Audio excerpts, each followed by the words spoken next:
targets is such an important statistic. It really is an indication of how many plays this guy wants to be involved in or is going to be involved in. Last week against Carolina, 12 targets, 6 catches, 89 yards, and a touchdown. That Carolina defense used to be formidable, but now it's just shit. San Francisco's defense is absolute shit. Yeah, well, now they're averaging pretty well as far as yards, but they've given up 12 touchdowns. Yeah. So, again, you could see maybe Mike Evans get 80 yards and 2 touchdowns out of it in the ideal scenario, obviously. And like I said, there's going to still be room on the table for your Brockys Rodgers. I think both those guys are going to contribute enough that the Bucs will probably win the game. As the Bucs defense could be a sneaky sleeper play, but we'll get to that later. Sure. So given all that, like I said, I like because now we got 3 heavy hitters because the rest of the matchups, the guys we really like that usually come to play each week, they have issues. You know, our Antonio Browns and the world have issues. They certainly do. Antonio Brown with a quarterback situation. No Roethlisberger for a handful of weeks. I think Landry Jones is a serviceable backup there, but serviceable backup does not mean spend $9,800 on your starting wide receiver. Or he's $9,000. Yeah, you don't know if he hones in on Eli Rogers all game or Sammy Coates. Somebody he's been thrown to with second team. Yeah. Exactly. So it's not worth the money. Another guy that's got a pretty decent matchup overall, Allen Robinson, but that guy just, I don't know what's up with Jacksonville's offense. They've had so much promise, and they're really sputtering it compared to last year's. I'm glad you brought up Allen Robinson because he's killing me. In the Gracie League, I have Allen Robinson, and I thought that would have been a nice play. I really was excited to have him after he was the big target last year. He's had one nice game this season. It was week 3 against Baltimore. He had 11 targets, 7 catches, 57 yards, and 2 touchdowns. Other than that, he's got one other game with a score. He's been shit. He dropped last week. He dropped one in the end zone that resulted in an interception. It bounced out of his hands. Bortles is a little shaky. He throwing some brick-like passes. Now, I got to tell you, this weekend against the Raiders, Allen Robinson has a really nice matchup. The Raiders haven't stopped anybody at all. They're like a brand new bridge, man. Everybody just walks right across it without issue. It's actually getting hard to watch, but that's a whole other story for another time too. I like Allen Robinson this week. If he's going to have a breakout, it's going to be against that shitty Raiders secondary. But I don't like him at $8,400. It's too many points to take a risk on this guy having 6 catches for 54 yards and we've seen the much too risky. The many that we spent so far. If we're going on the big 3 that we've just talked about. Those guys produce all the time. So, there are always concerns. Somebody could get hurt. There's all the variables that happen. But what's most likely to happen, everything feeds through. You don't even know the second wide receiver off the top of your head from Cincinnati. You know what I mean? It's Brandon LaFell, but... that's the way you want to do these lineups because that's, to me, the best chance that you have of winning is these dynamic guys.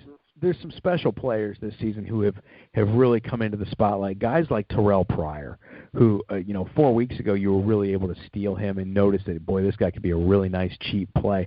Are there any cheap wide receiver plays out there that are not quite noticed yet? I have a player in mind, but not in love with it enough to throw it in the lineup.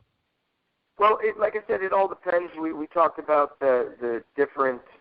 This week, the cheapest that I'm going, and this is on, I guess it could be the same lineup because it was identical up to this point, is I like Mike Wallace. We talked about him again. I think he's back on the radar at 6,900. I just can't handle the Raven receivers. Yeah, I'm going to be a glutton, I guess, a battered wife syndrome. And you keep coming back for more, man. Go ahead. I like it this week. He's proving that he's got in the last 3 weeks he's got 30 targets. That obviously it was not a fluke, but I see him producing the same kind of numbers with a touchdown this week. So I think he's going to get me 15 plus 20 points possibly. I don't, like I said, they don't have the personnel, I believe, to win on the ground the way that that we just saw Arizona do. Sure. So I really like I said, somebody from that team. Now maybe it'd be wise to start a duplicate lineup and start Steve Smith, because Kamar Aiken totally seems like non-existent regardless of what's going on. I really want to try to avoid Ravens. Until that team starts scoring 35 points a game, I don't feel the need to go anywhere near them. I don't. They scare me. I want to throw a sleeper wide receiver out there. This is a play. This is going to be like your mucho cojones play for the week here. Okay.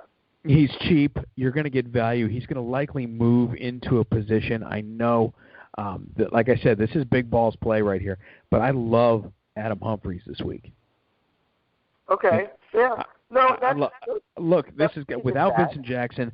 I know that your boy Louis Murphy is back on the field, but I don't think that matters very much. He hasn't been there. He's not fresh. He's not part of the first team practice work for the last 7 weeks.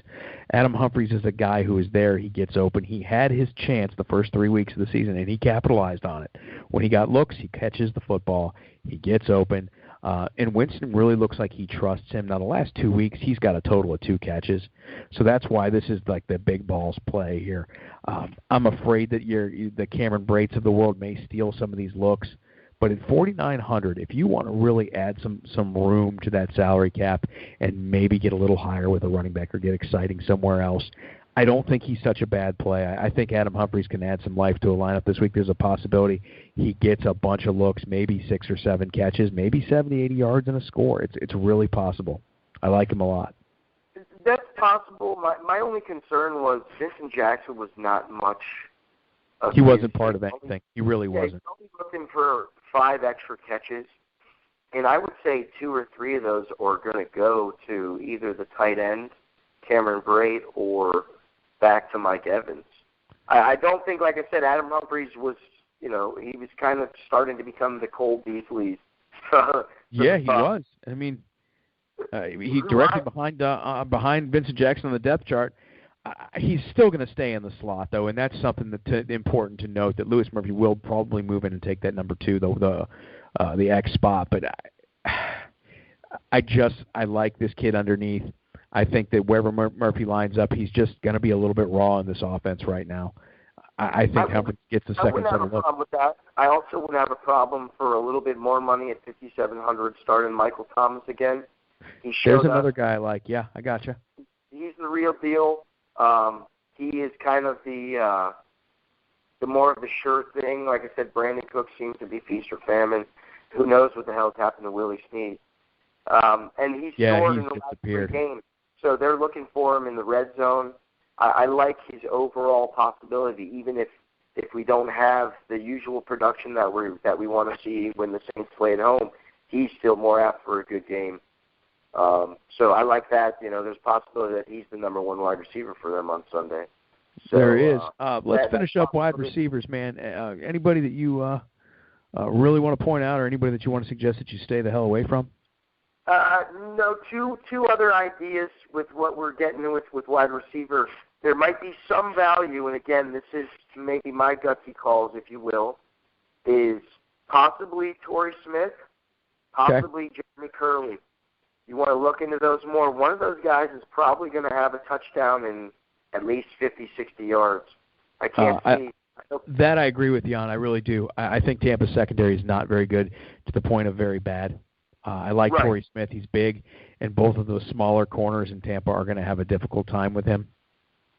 Yeah, and Tampa's good against the run. Not that this matters so much, but Carlos Hyde is probably not going to play.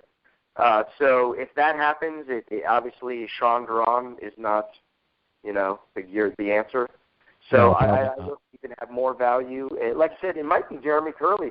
He went off and then he disappeared last week, but the 2 games before he was a stud. So maybe at your really cheap value, if you want to go back in and raise your value of your running backs, then there would be your third option that could allow you to do that. I like, personally, this week, with the strength of the running backs that we've already talked about, I like putting my more value in my wide receivers, but that wouldn't be a bad idea either. Gotcha. I'm going to leave you with two more. One, Golden Tate finally arrived back in Detroit last week and got out of the doghouse with Matthew Stafford. He had a monster day. He's coming in at 6,600 against a Washington defense that's really, really questionable. Not afraid of Golden Tate at that price.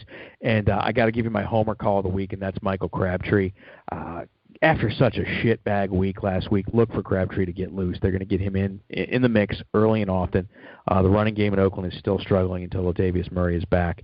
DeAndre Washington and Jalen Richard just aren't good enough. As much as I was hoping they would be, they're not. I suffer from being an eternal optimist sometimes, but they're just not good enough. Look for Crabtree to get an end zone look. And maybe 6 or 7 catches. He might have a big day against the Jacksonville secondary that's not very good, too. On to tight ends, my brother. Give me something good on a tight end, please. Well, tight ends, we have I don't want to say it's not obvious, but I'm not putting – there's too much instability at the position as far as production-wise, and we can't afford Gronkowski, and I don't know that you need to because of the feast or famine nature of what you're going to get from the tight end position that in the New England. It's not worth it to me. And like I said, if you spend $8,500 on your tight end, you really have to go with a lot of the cheaper spots, and maybe that'll work out, maybe it won't. But I like I said, in one of them, if we do, I like Hunter Henry at $1,500. Yeah, me too. We're on the exact same page here as I like Hunter Henry. He's had a monster arrival in the NFL. Yeah, he really has. And given the nature of how many points we think are going to be put up and how many looks he's getting, he seems to be replacing the great Antonio Gates for the go-to looks. Doesn't hurt them that they really don't have much. Their scenario is almost like Los Angeles when it comes to wide receivers. So I think he's earned the trust with Phillip Rivers. And it wouldn't be a bad place if you have Phillip Rivers to stack with Hunter Henry. Not at all. Not at all. I like Hunter Henry as well. I think that's really a nice tight end play. Mixing in with that, I'm not afraid of Kyle Rudolph either. That seems to be Sam Bradford's blanket, but Philadelphia's defense is not a bad defense at all. They're pretty good. They may have some difficulty scoring, and that game looks like it could be 17-14 or 21-17. Not a ton of points there. Look, in games like that, you always like the tight end like Kyle Rudolph to be the only guy who puts up a touchdown. Yeah. So that even almost encouraged me a little more to use him. And again, I don't know offhand. No one really jumped out to me that said this is the guy you want outside of the usual $8,500 guys. Sure. At the position this week. So if you get double-digit 12 points, 15 points, that might, outside of Gronk's points, that might be your winner. And another arrival is this Jack Doyle in Indianapolis, but I don't know if you saw the swoop kid slide in and catch a pretty nice, it might have been like a 40-yard gain off a little out route that he picked up and moved upfield. I can see him stealing a touchdown from Jack Doyle, and that scares me. But I do like Jack Doyle going forward. But for right now, Hunter Henry seems like the guy who's jumping out at me and everybody else. I'm not thrilled about him being on the road in Atlanta, but I am thrilled about them trying to play from behind there and just being a high-scoring game. Hunter Henry gets involved. I agree. And then funny you said Jack Doyle in the lineup that we just discussed where we went big hitter Jones, big hitter Green, and big hitter Evans. Then I have Jack Doyle as my tight end because we know saves you $1,100. Allen isn't going to play. His value at $4,700 is unheard of for what his production could be. He's already shown that when he is in the game and he's the primary guy, he's going to get you at or near double digits. And he's gone off in one game, and he's had a really good second game just this pass against Houston. It's going to be a tight game, so I like the fact that he could get 10 catches maybe, which, again, that's a high end. I think he'll get 6 or 50, 60 yards. But if you get that score, too, then that's the points we need. Sure. And we spent hardly any cash, almost the lowest amount possible. So you got a kicker to throw out there? We're going Adam Vinatieri, baby, in that same game for the same reasons that we just discussed. The guy is averaging 13 fantasy points a game. He doesn't miss. He has the ability to get you those huge points, those five bangers, because he can kick 50-yarders. Yeah, he's got 5 over 50 this year. He's got 6 between 40 and 49. Exactly. So 10 of his 16 are over 40 yards. the fact that he's not missing those is ridiculous. Yeah, I mean, it is. And he's like 64 years old too. Yeah, yeah. So I always like him. I think that